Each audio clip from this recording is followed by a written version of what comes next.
E presentiamo la serie numero 4, Arianna Rado 1, Martina Battistella 2, Vanessa Frisoni in 3, Giorgia De Mas Micheluto alla 4, Greta Pavan 5, Silvia Casali in 6, Chiara Visinti in 7, Marta Gamberoni alla 8. Intanto ricordo che al termine di questa gara dei 100 d'orso ci saranno i 200 d'orso maschili, durante i quali effettueremo le premiazioni di stile libero e dorso, quindi gli atleti e le atlete che devono essere premiati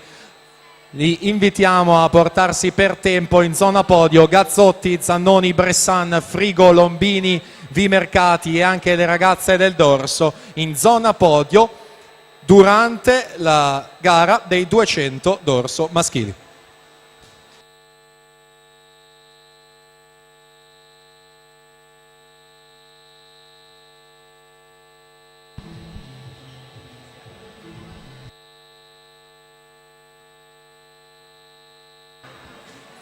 (1:8:24) Martina Buttazzoni vince la